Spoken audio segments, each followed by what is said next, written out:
No, no, no, no, no. What the fuck is this? Things the Batman does better than most Marvel movies? Yo, I'm gonna have an aneurysm, bro. What the fuck? A lot of you know how I feel. Mixed feelings about the Batman.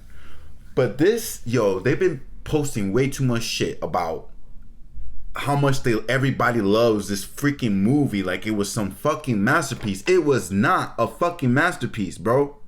It should not be getting this much fucking hype. It was a decent Batman movie. And now, things the Batman does better than Marvel movies? Get the fuck out of here. How you even gonna fucking compare it, bro? Like, what? Whole different fucking... Like... Let's just play... Let's see what Looper says. Because I like Looper. I watch a lot of their fucking videos.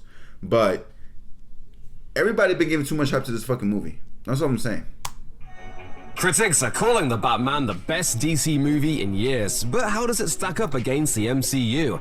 Keep watching for how it beats most Marvel movies at the superhero movie game. Warning, some spoilers ahead. With a few noteworthy exceptions like Wakanda and Black Panther, and some of its intergalactic locales, the MCU generally doesn't have a huge emphasis on its settings. This is in part because the MCU is essentially the same as our world, just with super beings. Mr. Musk, how are you? Congratulations on the promotion. Thank you very much. Okay. This is a fine strategy for making its stories feel real without spending a lot of time on world building, allowing viewers to fill in the blanks based on their own experiences. Christopher Nolan's Dark Knight trilogy utilized this strategy as well, simply treating Gotham as if it were Chicago, New York, or whatever real city the movies were filming in. But it's world building where the Batman excels most of all. Its Gotham is a marvel of production design, as gothic as Tim Burton's version, but less cartoony. A lot of thought was put into not just how this distinctive city looks, but how it feels, what it's like to live there, and why this corrupted place needs Batman in the first place. The sense of place in the Batman not only exceeds the majority of the MCU, but much of the superhero movie genre as a whole.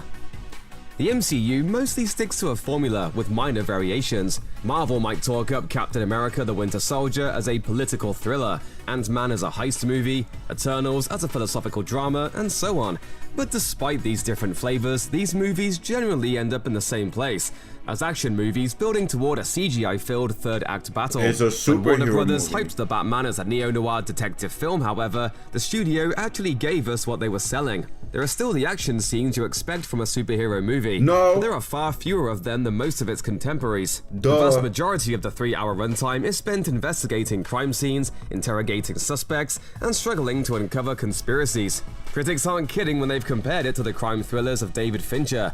It has more in common structurally with a film like Seven or Zodiac than with The Avengers or even The Dark Knight. Oh, you're really not as smart as I thought you were. Oh my Though the Marvel God. films have their moments of beauty, the studio's insistence on a consistent house style has resulted in some pretty bland visuals.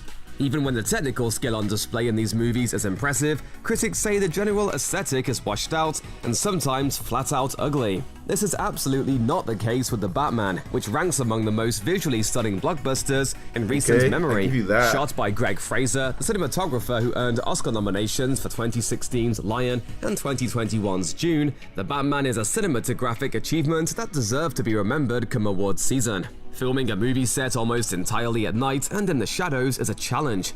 But Fraser keeps the images clear and beautiful even when the darkness is overwhelming. The Batman is particularly inventive with light sources, using everything from gunfire to the engines of the Batmobile as substitutes for traditional lighting.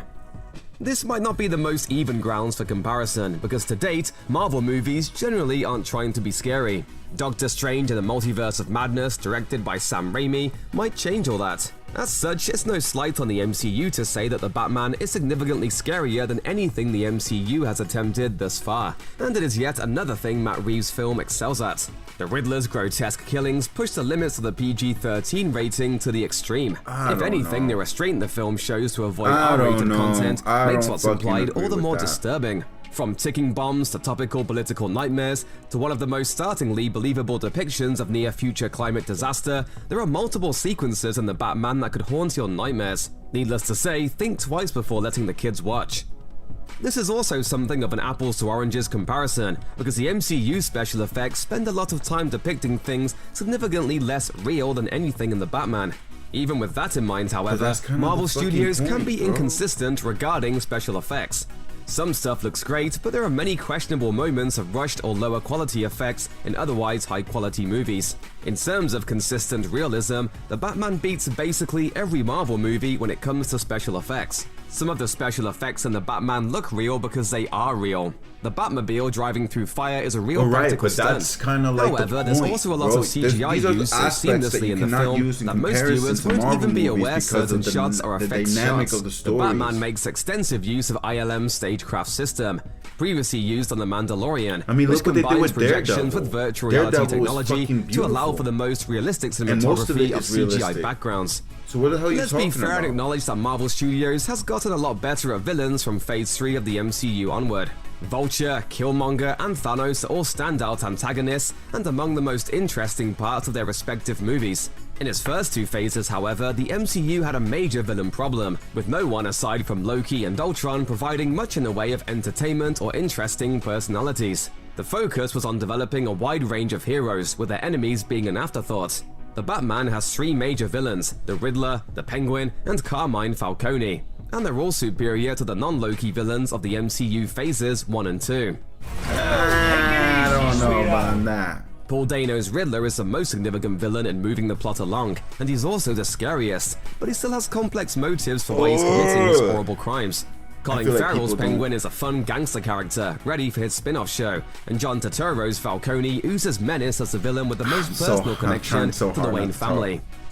The MCU is exceptional at what it does in terms of building an interconnected franchise where audiences feel they have to see everything. Even the films that do work as standalone stories are designed with callbacks and future teasers in mind. Between the epic conclusion of the Infinity Saga and the multiverse adventures in Phase 4, the MCU has only grown more confident in its viewers' familiarity with past movies, and in the case of Spider-Man No Way Home, movies that weren't even part of the MCU. This is all well and good, but we can't dismiss the value of a well-told, self-contained story that doesn't feel like it's putting off any important narrative or character development for sequels.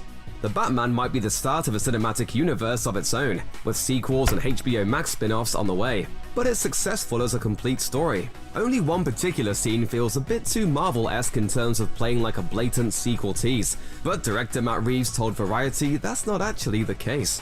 Check out one of our newest videos right here, plus even more Looper videos about the Batman are coming soon. Subscribe to our YouTube channel and hit the bell so you don't miss a single one. I'm sorry, Looper, but this was a bad...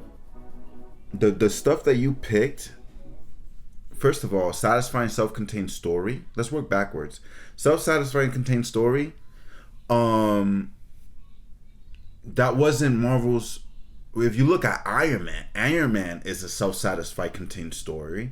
The Spider-Man movies are self-satisfying contained stories. What the fuck are you talking about? And we already got Nolan, the Dark Knight trilogy films, as a self-contained, very well done Batman story. So what the fuck? Matt Reeves just basically did the same fucking shit.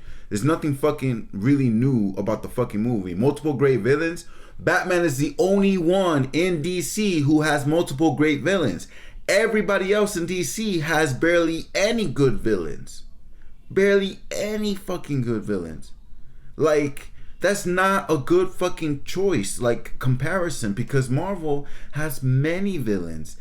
Spider-Man has the most famous villains. Besides villains from X-Men, villains from the Avengers. Like, what are you talking about, bro? Like, you're not making any fun. Special effects? So fucking what if Matt Reeves didn't use special effects? Batman, you can get away with not doing too much CGI. You can get away with that. But is it really a good thing? Because, like I said in my other videos, this Batman was too fucking human, bro. Too human. Too fucking human. If I wanted to see a too human story, like, I'm more satisfied with Daredevil. That's more satisfying. You know, like, Batman can't be Batman if he's not a ninja. This version of Batman wasn't even a ninja. So I don't know what the hell Matt Reeves was trying to do. And genuinely scary, the movie was not scary. It was not. It's great, but it reminded me way too much of the Nolan films, bro. I don't know what the hell you're talking about. Cinematic, like, Nolan had great cinematography in his movies, too. What are you talking about? Action formula, Batman needs to be fucking action. If you take out too much action, he's not Batman. I'm sorry. Then he's just a detective. What the fuck is the point of that? In a true live-in setting. Okay, cool. You got one. Peace out, guys. Let me know what you think. Do you agree with this? Did you guys really like the fucking Batman movie? As Batman fans, you really like that movie? You know? Because I'm not saying that the movie was bad. The movie had great shit in it. But did Matt Reeves portray the right Batman for that movie? That is my question to you. Did Matt Reeves portray the right Batman for that fucking movie? In my opinion, hell fucking no. Hell fucking no. Go watch that movie again. Go watch the Nolan movies again. And then tell me. See you on the next episode.